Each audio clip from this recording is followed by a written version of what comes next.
Welcome to சந்திரமேக்ஸ். இந்த வீடியோல sandalwood லெப்பர்டை பத்தி தான் பார்க்க போறோம். இந்த ஒரு சிறுத்தையானது கர்நாடகால விஜயநகர மாவட்டத்துல தென்பட்டிருக்கு. சோ முதலாக 2021 ராஜஸ்தான்ல சாண்டல்வுட் லெப்பர்டு பார்த்திருக்காங்க. அதுக்கு அடுத்து இரண்டாவது முறையாக இப்போ கர்நாடகால தென்பட்டிருக்கு அப்படின்ட்டு சொல்லியிருக்காங்க.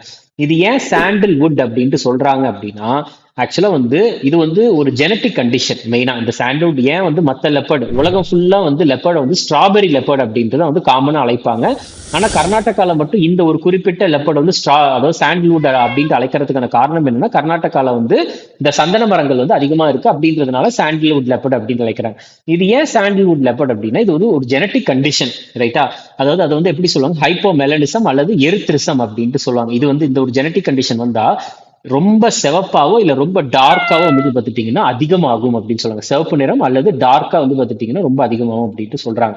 சோ அது போக இந்த சாண்டல்வுட் லெப்பர்ட் அப்படின்றது ரொம்ப ரொம்ப ரொம்ப ரொம்ப அரிதான ஒண்ணு, ரைட்டா? ரொம்ப ரேரு. அதாவது உலகத்துல சவுத் ஆப்பிரிக்கா மற்றும் டன்சானியா போன்ற நாடுகள்ல மட்டும்தான் இது இருக்கும். அதுவும் ரொம்ப கம்மியான நம்பர்ல மட்டும்தான் இருக்குது. சோ நம்ம லெப்பர்ட் சிறுத்தை அப்படின்ட்டு பாக்குறப்ப பெரிய பூனைகள் குடும்பத்தை சார்ந்ததுதான் லெப்பர்ட். அதாவது பெரிய பூனைகள் அப்படின்ட்டு பாக்குறப்ப புலி, சிங்கம், ஜாகுவாரு, சிறுத்தை, பனி சிறுத்தை, அந்த பெரிய பூனைகள் குடும்பத்துல ரொம்ப சிறிய ஒரு ஒரு விலங்கு தான் பார்த்துட்டீங்கன்னா இந்த சிறுத்தை அப்படின்ற ஒண்ணு, ரைட்டா? அதுல பார்த்துட்டீங்கன்னா நம்மளுக்கு இந்த பக்கம் ஆசிய கண்டத்துல மேற்கு மற்றும் மத்திய ஆசிய பகுதி, அதுக்கு அடுத்து தென்கிழக்கு மற்றும் கிழக்காசிய பகுதியில இது இருக்கும். அதற்கு அடுத்து இந்தியாவில 2018 இருந்து 2022 இந்த ஒரு 4 வருஷத்துல 8% சிறுத்தைகளினுடைய எண்ணிக்கை அதிகமாயிருக்கு. கிட்டத்தட்ட 13,874 சிறுத்தைகள் இருக்குது.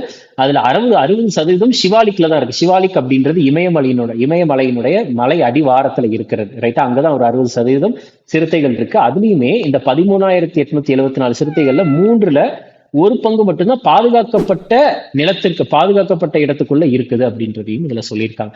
எல்லாருமே கமெண்ட்ல பாத்துட்டீங்கன்னா சிறுத்தையினுடைய அறிவியல் பெயர் என்ன அப்படின்றத நீங்க போடுங்க, சரியா? தேங்க்யூ.